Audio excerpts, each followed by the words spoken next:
शांति 23 अगस्त 2024। बाबा की महावाक्य। मीठे बच्चे, दुख हरता सुख करता बाप को याद करो तो तुम्हारे सब दुख दूर हो जाएंगे, अंतमति सुगति हो जाएगी। प्रश्न, बाप ने तुम बच्चों को चलते फिरते याद में रहने का डायरेक्शन क्यों दिया है? उत्तर, पहला, क्योंकि याद से ही जन्म जन्मांतर के पापों का बोझ उतरेगा। दूसरा, याद से ही आत्मा सतो प्रधान बनेगी। तीसरा, अभी से याद में रहने का अभ्यास होगा तो अंत समय में एक बाप की याद में रह सकेंगे। अंत के लिए ही गायन है, अंत काल जो स्त्री सिमरे। चौथा, बाप को याद करने से 21 जन्मों का सुख सामने आ जाता है। बाप जैसी मीठी चीज दुनिया में कोई नहीं। इसलिए बाप का डायरेक्शन है, बच्चे चलते फिरते मुझे ही याद करो। ओम शांति। किसकी याद में बैठे हो? यह है प्यारे ते प्यारा संबंध एक के साथ, जो सबको दुखों से छुड़ाने वाला है। बाप बच्चों को देखते हैं तो सब पाप कटते जाते हैं। आत्मा सतो प्रधान तरफ जा रही है। दुख तो अथाह है ना। गाते भी हैं दुख हरता सुख करता। अब बाप तुमको सच सच सब दुखों से छुड़ाने आए हैं। स्वर्ग में दुख का नाम निशान नहीं होता। ऐसे बाप को याद करना बहुत जरूरी है। बाप का बच्चों के प्रति प्यार होता है ना, यह तो तुम जानते हो। बाप का किन किन बच्चों पर प्यार है। बच्चों को समझाया है, अपने को आत्मा समझो, देह नहीं समझो। जो अच्छे रतन हैं वह बाप को चलते फिरते याद करते हैं। यह भी क्यों कहते हैं? क्योंकि तुम्हारा जन्म जन्मांतर से पापों का घड़ा भरा पड़ा है। तो इस याद की यात्रा से ही तुम पाप आत्मा से पुण्य आत्मा बन जाएंगे। यह भी तुम बच्चे जानते हो कि यह पुराना तन है, दुख आत्मा को ही मिलता है। शरीर को चोट लगने से आत्मा को दुख फील होता है। आत्मा कहती है, मैं रोगी दुखी हूँ। यह है दुख की दुनिया। कहाँ भी जाओ दुखी दुख है। सुख धाम में तो दुख हो न सके। दुख का नाम लिया तो गोया तुम दुख धाम में हो। सुख धाम में तो जरा भी दुख नहीं। समय भी बाकी थोड़ा है, इसमें पूरा पुरुषार्थ करना है बाप को याद करने का। जितना याद करते रहेंगे उतना सतो प्रधान बनते जाएंगे। पुरुषार्थ करके अवस्था ऐसी जमानी है जो तुमको पिछाड़ी में सिवाय एक बाप के कुछ याद ना आए। एक गीत भी है, अंत काल जो स्त्री सिमरी। यह अंत काल है ना। पुरानी दुनिया दुख धाम का अंत है। अभी तुम सुख धाम चलने का पुरुषार्थ करते हो। तुम शूद्र से ब्राह्मण बने हो। यह तो याद रहना चाहिए ना। शूद्र को है दुख, हम दुख से निकल फिर अब चोटी पर चढ़ रहे हैं। तो एक बाप को याद करना है। मोस्ट बिलवेड बाप है। उनसे मीठी चीज कौन सी होती है? आत्मा उस परम पिता परमात्मा को ही याद करती है ना। सब आत्माओं का बाप है, उनसे मीठी इस दुनिया में कोई चीज हो ना सके। इतने सब ढेर बच्चे हैं, कितने में याद आते होंगे? सेकंड में। अच्छा, सारी सृष्टि का चक्र कैसे फिरता है वह भी तुम बच्चों की बुद्धि में अर्थ सहित है। जैसे कोई ड्रामा देख कर आते हैं, कोई पूछेंगे ड्रामा याद है? हाँ कहने से ही सारा बुद्धि में आ जाता है, शुरू से लेकर अंत तक। बाकी वह वर्णन करके सुनाने में तो समय लगेगा। बाबा बेहद का बाबा है, उसको याद करने से ही 21 जन्मों का सुख सामने आ जाता है। बाप से यह वर्षा मिलता है। सेकंड में बच्चों को बाप का वर्षा सामने आ जाता है। बच्चा पैदा हुआ, बाप जान जाते हैं वारिस ने जन्म लिया, सारी मिल्कियत याद आ जाएगी। तुम भी अकेले अलग अलग बच्चे हो, अलग अलग वर्षा मिलता है ना, अलग अलग याद करते हो। हम बेहद बाप के वारिस हैं। सतयुग में तो एक ही बच्चा होता है, वह सारी मिल्कियत का वारिस ठहरा। बच्चों को बाप मिला और विश्व का मालिक बना। सेकंड में देरी नहीं लगती।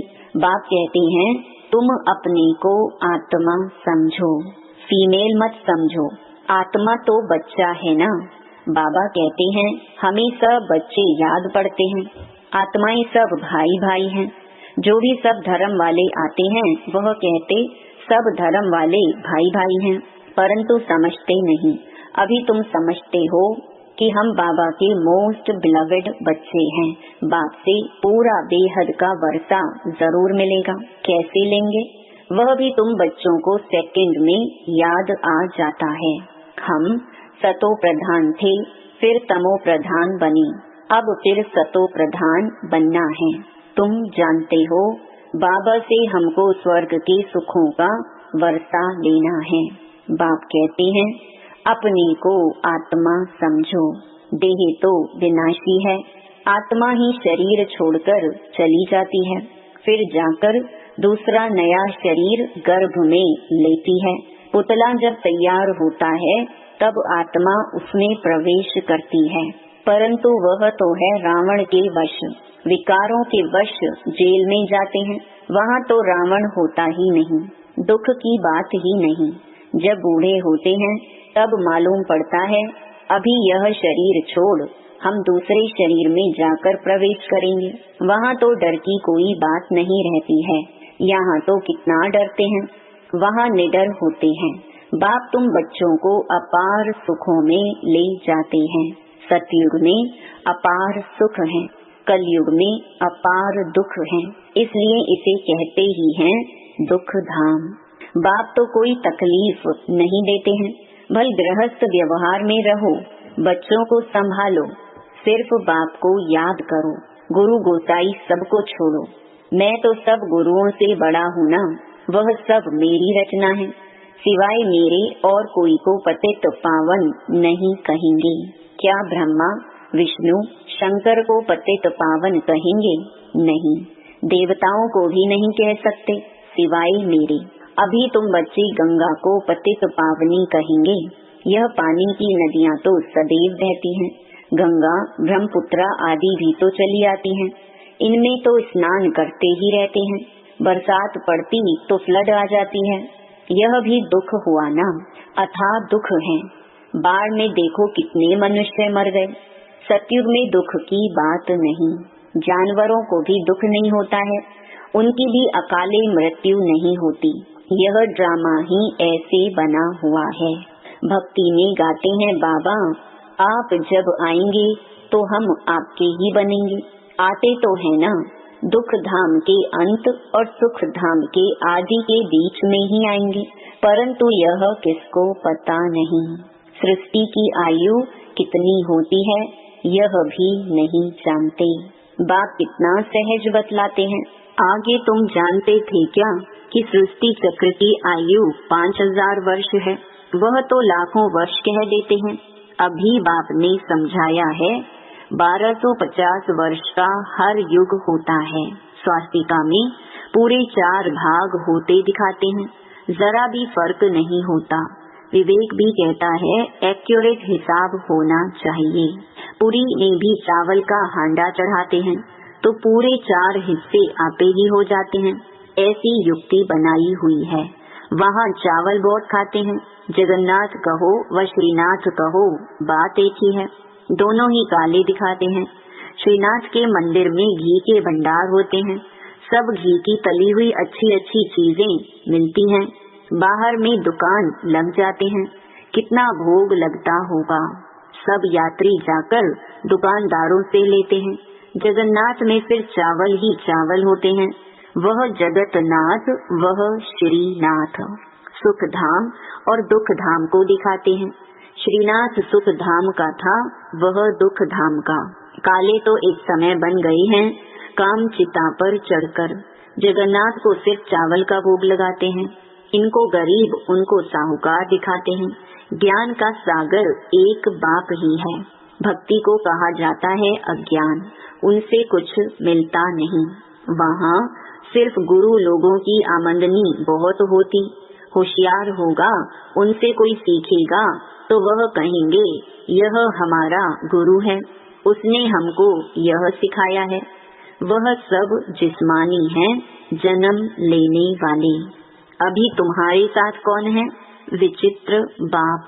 वह कहते हैं यह मेरा शरीर नहीं है, यह तुम्हारे इस दादा का शरीर है जिसने पूरे 84 जन्म लिए हैं। इनके बहुत जन्मों के अंत में मैं इसमें प्रवेश होता हूँ। तुमको सुख धाम ले जाने, इसको गौमुख भी कह देते हैं। गौमुख पर कितना दूर दूर से आते हैं। यहाँ भी गौमुख है। पहाड़ से पानी तो जरूर आएगा। कुएं में भी रोज रोज पानी पहाड़ से आता है, वह कभी बंद नहीं होता, पानी आता ही रहता है। कहाँ से भी नाला निकला तो उनको गंगा जल कह देंगे, वहाँ जाकर स्नान करते हैं, गंगा जल समझते हैं, लेकिन पतित से पावन इस पानी से थोड़े ही बनेंगे। बाप कहते हैं पतित पावन मैं हूँ, हे आत्माएं मामेकम याद करो। देह सहित देह के सभी संबंध छोड़ अपने को आत्मा समझकर मुझे याद करो तो तुम्हारे जन्म जन्मांतर के पाप भस्म हो जाएं। बाप तुमको जन्म जन्मांतर के पापों से छुड़ाते हैं। इस समय तो दुनिया में सभी पाप करते रहते हैं, कर्म भोग है ना। अगले जन्म में पाप किया है, 63 जन्म का हिसाब किताब है। थोड़ी थोड़ी कला कम होती जाती है, जैसे चंद्रमा की कलाएं कम होती है ना। यह फिर है बेहद का दिन रात। अभी सारी दुनिया पर, उसमें भी खास भारत पर राहु की दशा बैठी हुई है। राहु का ग्रहण लगा हुआ है। अभी तुम बच्चे शाम से सुंदर बन रहे हो, इसलिए श्री कृष्ण को भी श्याम सुंदर कहते हैं। सचमुच काला बना देते हैं।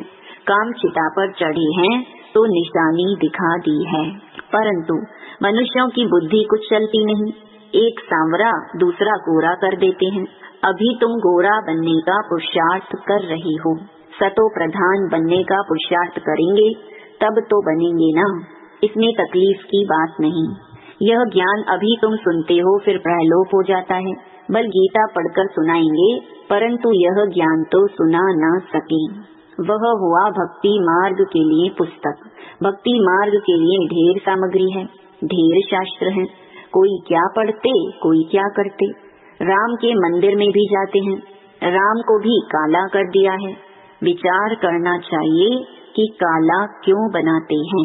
काली कलकत्ते वाली भी है, माँ माँ कह हैरान होते हैं। सबसे काली वह है और बहुत भयानक दिखाते हैं, उनको फिर माता कहते हैं। तुम्हारे यह ज्ञान बाण, ज्ञान कटारी आदि है, तो उन्होंने फिर हथियार दे दिए हैं। वास्तव में काली पर पहले मनुष्यों की बलि चढ़ाते थे, अभी गवर्नमेंट ने बंद कर दिया है। आगे सिंध में देवी का मंदिर नहीं था। जब बॉम्ब फटा तो एक ब्राह्मण बोला, काली ने हमें आवाज दिया है, हमारा मंदिर है नहीं, जल्दी बनाओ, नहीं तो और भी बम फटेंगे। बस ढेर पैसे इकट्ठे हो गए, मंदिर बन गया। अभी देखो ढेर मंदिर हैं, कितनी जगह भटकते हैं। बाप तुमको इन सब बातों से छुड़ाने के लिए समझाते हैं, किसकी ग्लानि नहीं करते हैं। बाप ड्रामा समझाते हैं, यह सृष्टि चक्र कैसे बना हुआ है। जो कुछ तुमने देखा वह फिर होगा, जो चीज नहीं है वह बनती है। तुम समझ गई हो हमारा राज्य था, वह हमने गंवाया है। अब फिर बाप कहते हैं, बच्चे नर से नारायण बनना है तो पुरुषार्थ करो। भक्ति मार्ग में तुम बहुत कथाएं सुनते आए हो। अमर कथा सुनी, फिर कोई अमर बने। किसको ज्ञान का तीसरा नेत्र मिला, यह बाप बैठकर समझाते हैं। इन आँखों से कुछ भी इविल ना देखो, सिविल आँखों से देखो, क्रिमिनल से नहीं। इस पुरानी दुनिया को ना देखो, यह तो खलास हो जानी है। बाप कहते हैं, मीठे मीठे बच्चों, हम तुमको राज्य देकर जाते हैं 21 जन्म के लिए। वहाँ और कोई का राज्य होता नहीं, दुख का नाम नहीं। तुम बड़े सुखी और धनवान होते हो। यहाँ तो मनुष्य कितना भूख मरते रहते हैं। वहाँ तो सारे विश्व में तुम राज्य करते हो। कितनी थोड़ी जमीन चाहिए, छोटा बगीचा फिर वृद्धि होते होते कलयुग अंत तक कितना बड़ा हो जाता है। और 5 विकारों की प्रविष्टता के कारण वह कांटों का जंगल बन जाता है। बाप कहते हैं काम महाशत्रु है, इनसे तुम आदि मध्य अंत दुख पाते हो। ज्ञान और भक्ति को भी अब तुमने समझा है। विनाश सामने खड़ा है, इसलिए अब जल्दी जल्दी पुरुषार्थ करना है, नहीं तो पाप भस्म नहीं होंगे। बाप की याद से ही पाप कटेंगे। पतित पावन एक बाप ही है। कल्प पहले जिन्होंने पुरुषार्थ किया है वह करके ही दिखाएंगे।